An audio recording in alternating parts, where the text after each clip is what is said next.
After a KXAN report into the mysterious death of a 14-year-old Austin girl found in the road, the medical examiner has amended her autopsy.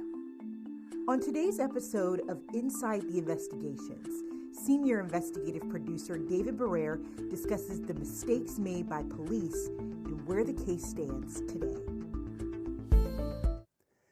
Good morning, everybody, and thanks so much for joining us here on KXAN Live. I'm Will Dupree, coming to you from the KXAN Live studio. We appreciate you joining us, and as we do most Friday mornings, we are talking about one of the investigative pieces that our investigative team here at KXAN has reported. Joining me is investigative reporter Kelly Wiley. And Kelly, thank you so much for being here and for bringing us this conversation, too, with the reporter we're about to bring in. Yes, this is a big report, a big lift, and David Barrere, along with Josh Hinkle, worked on this project, and it was really incredible, and they saw results very quickly. So let's talk to him. All right, this is senior investigative producer David Barrere. David, thank you for being here. Thanks for having me. So, David, for the last several months, you've been looking into the death of a 14-year-old girl named Treasure Carter. What first caught your attention to want to look into this further? Yeah, well, it started, actually, Treasure died after a car accident, or after an incident that happened on December 30th, and one of our colleagues, Sarah, did a story on, a brief story on it in January, and it had sort of fallen off everyone's radar, and then we got an email from a woman named Kara McDaniel, who was the woman that found Treasure on the road, and she alerted us to this case and said she didn't feel like it had been handled properly, that evidence had gone missing from the scene, and that basically the police had dropped the ball on it. And so that caught my attention, and that's what led us, that email came in April, and that led us to pick it back up and start reinvestigating. And David, what did her family have to say about how the police handled this investigation?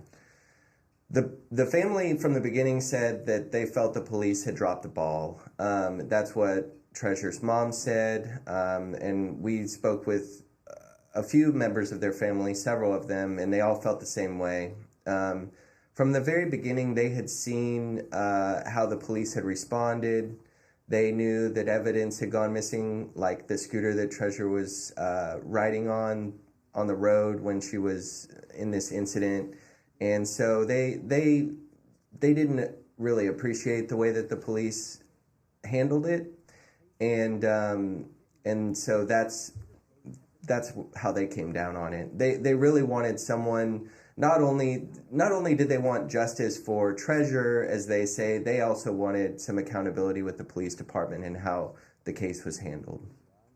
So I remember throughout your investigation of this, you were kind of turning behind you to the rest of us in the newsroom and saying, I found this. You were always uncovering something new, including from other people who had noticed things. Tell us about other people that came forward and brought new information.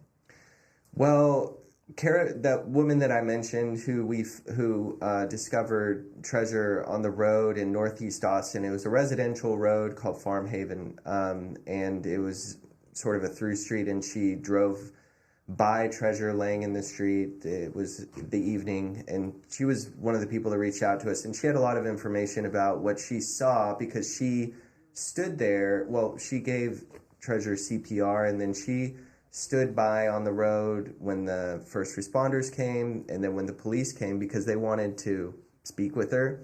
And so she watched the whole thing sort of unfold in front of her, the brief investigation that happened. We spoke with the family also. We were able to obtain the police report, and so we looked back through that. We talked with one woman who had sent a tip about some debris she found not too far away from the scene of the incident, but there weren't a whole lot of other people that were available because it is sort of a mystery because this is a residential road, but it's sort of a through street, and so the houses that are next to it are actually facing away. They don't have front doors that face it, so it's all back fences, and it's really a spot where there weren't people to witness this, and it seems like the first person that went by was Kara McDaniel who stopped. So there were also wasn't much or any camera. A lot of people have Ring cameras and surveillance cameras and stuff like that in their homes.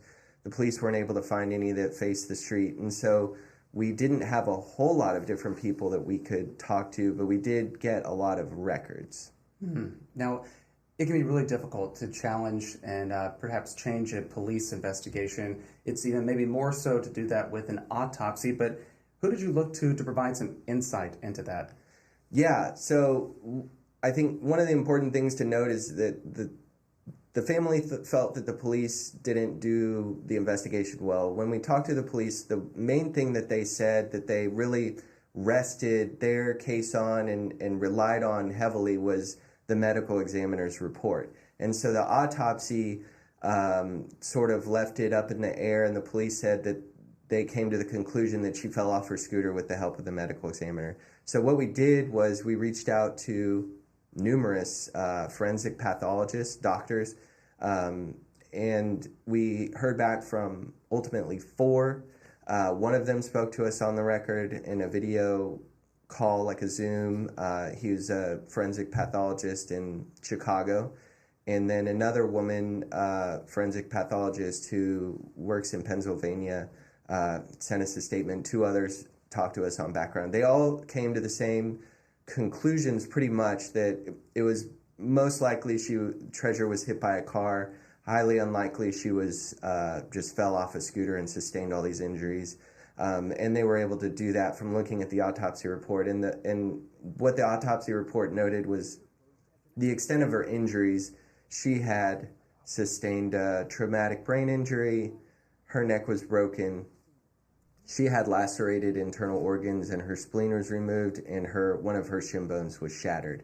And so that was beyond what any of them felt was possible from falling off a scooter. And when I say a scooter, I'm talking about like a Razor sort of self-powered small kick scooter, not an electric one. So you got police saying that they've closed this investigation. They believe it was an accident. She fell off her scooter. But you've got all of these professionals saying, with the amount of injury she has, there's no way it was just that. They believe it was a car. You talked to the police department about this. What did they tell you?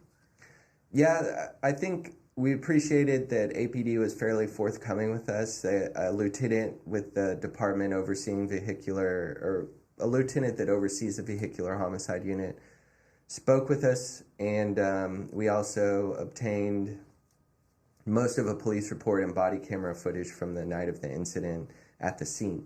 And so what the police told us was they acknowledged that there were mistakes made at the beginning of this, that they didn't pick up the scooter, and we know that scooter went missing within about a day. There was also other evidence at the scene that wasn't picked up, like Treasure's do-rag, and her mom picked that up later, and the police never ended up getting that from her.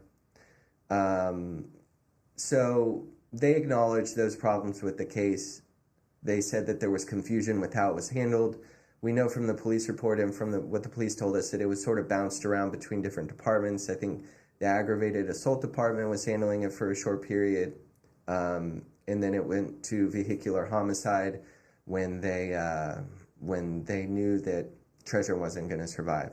And so there was that acknowledgement of the mistakes that were made, but again, they also said a big part of their decision to close the case, label it an accident from a fall off a scooter was their conversations and the report that came from the medical examiner's office.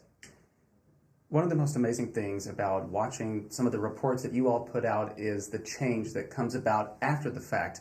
But in this particular case, before this story even went up on our website and went out for people to read through and review, something did happen and did change. Walk us through that. Yeah, I think one thing people, they saw the report and see that they don't see what we're doing beforehand, and so we're going to the people that are involved, like APD and the medical examiner's office, and providing them with all, not our full report, but the important points of it that have to do with their agency or or the people there, so that they have the opportunity to respond. And then also if they can notify us if we're going to potentially report something that's incorrect, we want to understand that. And so we have been doing that. We're trying to give them ample time. And one of the unusual things about this, usually it doesn't unfold in this way, but they immediately started taking action before our report aired. And so the medical examiner's office, when we provided the police report, we provided hospital reports, statements from the police and from the family and everything, and from the independent medical examiners, they decided to pretty much immediately start a review. And so that kind of caused some, our report was almost finalized, and then there were changes going on. So we had to kind of sit down and think about how we were going to change the report. They said that the review was going to take about a month, and then they finished it in like a few days. And so, and then that they were amending the report and clarifying that she was most likely hit by a car after all. So those were some quick changes. And then that also initiated a review by APD, which is still ongoing as far as I know. So those were some quick changes. We had to kind of quickly think on our feet and alter the report we were going to do quickly so we could, remain accurate. But it's all good things.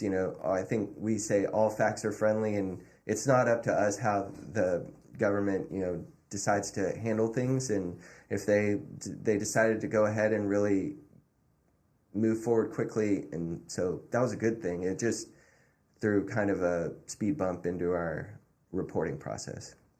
How is Treasure's family doing now? Obviously, they're dealing with the death of a daughter and a sister, but how are they doing knowing that these changes are happening and that due to y'all's reporting, officers are taking another look at this?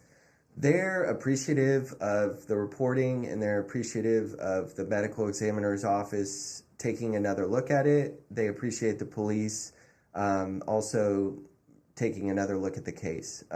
Obviously, they were not happy with the way it was handled, and they've been very vocal about that. But I think the Treasurer's mom, Monica, told me, she felt like it was a blessing that they were finally looking at it again. I think she felt, and so she was very disappointed. She also felt almost like she was going a little crazy because people weren't believing what she was saying.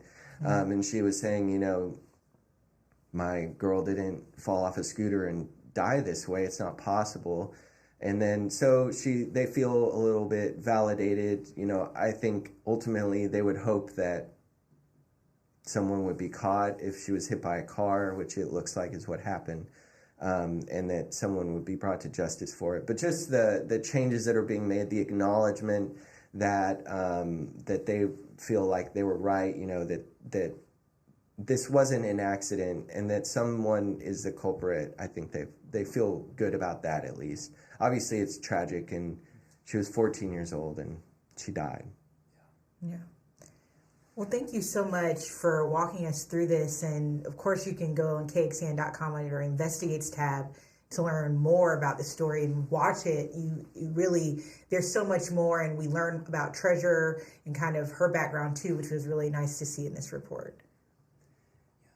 Senior investigative producer David Barrera, thank you again for being our guest today and for discussing that story that, as Kelly's mentioned, can be found on our website. So we appreciate it. Thanks for having me. All right, Kelly, that will do it for this week's edition of Inside the Investigations. I know we have more conversations coming up. You've helped line up quite a few more stories for us to discuss in the weeks to come. Yes, lots of exciting stories, great reporting happening, and we're still investigating up there, so more. The work never is done. All right, everybody, that is Kelly Wiley. I'm Will Dupree. We'll see you back here at another time. Hope you all enjoy the rest of your Friday.